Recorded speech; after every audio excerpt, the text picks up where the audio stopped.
Hi everyone, welcome on board to Helper.tv, where you get the reliable news that is tailored for you, and of course where you can actually comment and interact. I say a very big thank you to those who have taken time to subscribe to this channel, and if you're yet to subscribe, kindly tap on that subscription button and also the red bell icon so you will be notified whenever videos such as this are uploaded. Breaking: the Senate is set to remove immunity for president, vice president, governors and deputy governors. As you know, presidents and their vice, they do not, they are never probed even after they are through with whatever it is. According to the Constitution, they cannot be charged, probed for whatever decision they made during their term of 8 years or thereabouts. But governors, we've known over time that governors, after their term, they are made to face the wrath of the law in some cases, but some cases is simply witch hunting, as all of them are all birds of the same feather. They are thieves. Breaking: the Senate to remove immunity for president, vice president, governors, and their deputies. The proposed 1999 constitution amendment, which seeks to remove the immunity of a sitting president in criminal matters, has passed through its second reading at the Nigerian Senate. And I don't know if this is actually going to be, if they're going to allow this anyway, as they do not want anything that would disturb their, operations. Sitting vice president, governors, and their deputies will also lose their immunity in the impending alteration. The bill, titled "A Bill for an Act to Alter the Provisions of the Constitution of the Federal Republic of Nigeria, 1999, to qualify criminal liability for certain public officers under Section 308, was sponsored by the Deputy Senate President, Ove Omo Agege. Ove Omo Agege is the man that took the staff of authority. He ran out of the Senate, and he was still able to bag the position that he is in at the moment. He's still able to, move on in politics. That's a serious issue. Anyway, now they went on to push for this. The explanatory memorandum of the bill stated that the act provides for qualification of the immunity clause to exclude immunity for public officers referred to in section 308 from criminal liability where the offense involves misappropriation of funds belonging to the federal, state, or local government, and also the use of thugs to foment trouble. Section 308 of the 1999 Constitution as amended reads: notwithstanding anything to the contrary in this constitution, but subject to subsection 2 of this section, A, no civil or criminal proceedings shall be instituted or considered against the person to whom this section applies during his period of office. B, a person to whom this section applies shall not be arrested or imprisoned during that period, either in pursuance of the process of any court or otherwise. And C, no process of any court requiring or compelling the appearance of a person to whom this section applies shall be applied for or issued, provided that in ascertaining whether any period of limitation has expired for the purposes of any proceedings against the person to whom this section applies, no account shall be taken of his period of office. 2. Provisions of the subsection 1 of this section shall not apply to civil proceedings against a person to whom this section applies in his official capacity, or to civil or criminal proceedings in which such a person is only a nominal party.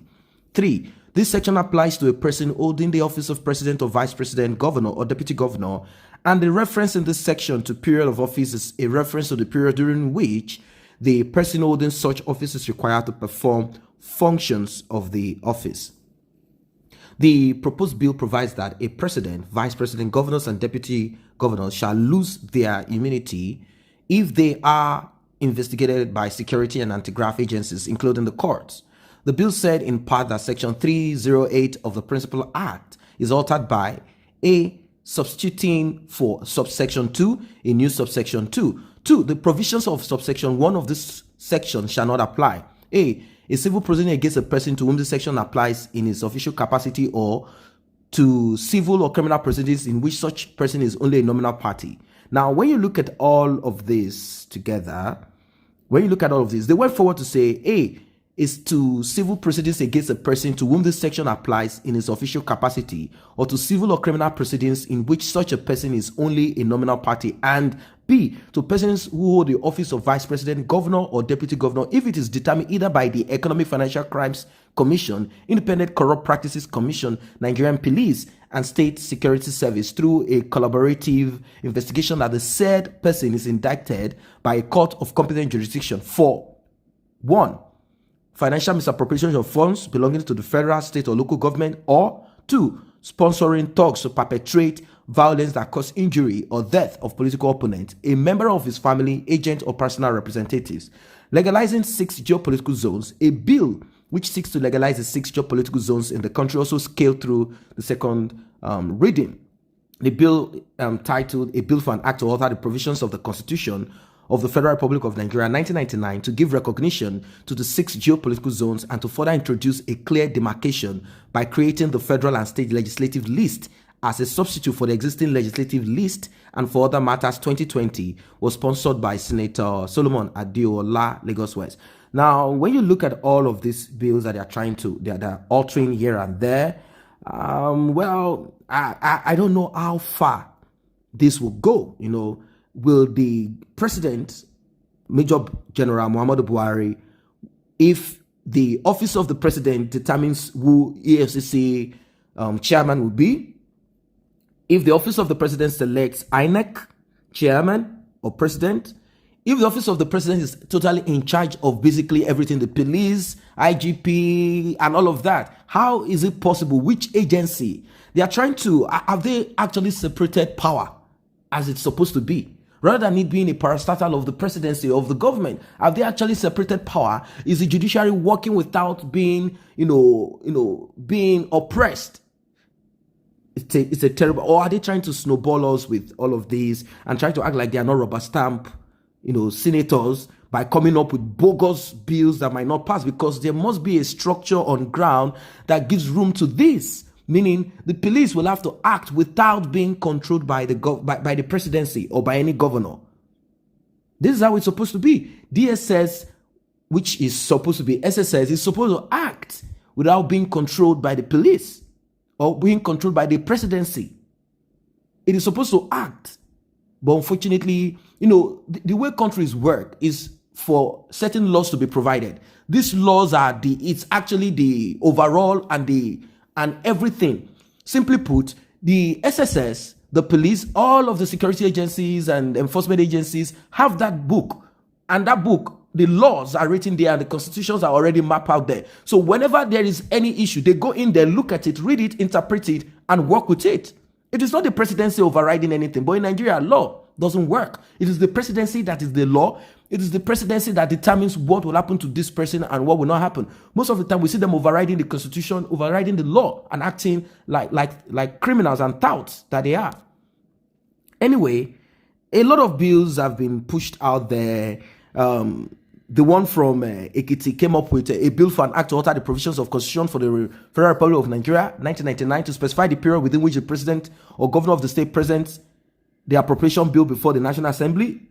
That is by Senator Kweyemi Bamidele. Another one from Osun Central, Surajuddin Ajibola, community policing in Nigeria and for matters connected thereto, to ensure community policing. And that one, Senator Istafanus Gyan from Plateau State, he came up with a bill for an act to alter the provisions of the Constitution of the Federal Republic of Nigeria, 1999, to amend Section 138D and Section 139 of the Electoral Act 2010 by deleting Section 138D and adding a new subsection 3 to Section 139 to reduce the unlawful exclusion of a political party logo on a ballot box.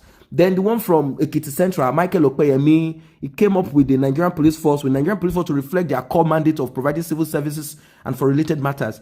And Senator Ibrahim Goba, he also came up with security agencies, amount standing to credit of the security agencies in the Consolidated Revenue Fund to be on the first line charge and for connected matters.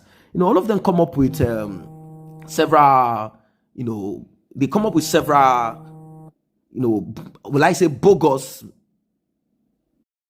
So most of them are coming up with, sometimes they come up with bills that are sensible or reasonable, but sometimes they come up with bills that are so bogus, they just come up with nothing to help, or in fact, they come up with bills that is never enforced anyway.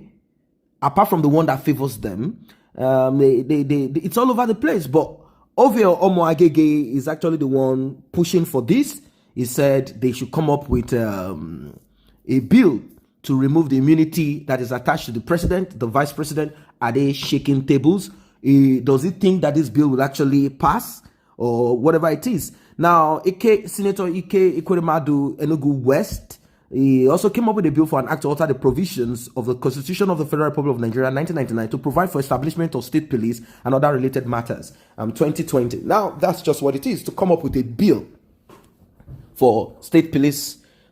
Well, I don't know if actually the state police is, well, it depends anyway. But what I see about the state police is the governors of those states taking advantage of this state police, since it is under their jurisdiction and it is they have authority over it. They might take up a chance, they might decide to take the opportunity of this and use this to oppress the people even more, as we've seen what governors can do during elections. They will make use of their state police, stuff like that. So these are the issues that are also on ground, not because they don't still do this, but before you can make use of state police, either you've bribed them or you are actually a member of the party that is actually ruling in the federal level. So these are issues that that people should actually look into. Anyway, do you think that this immunity clause should be removed for president, vice president, governors, and deputy governors? Or do you think they should even strip it off from all of them? Anytime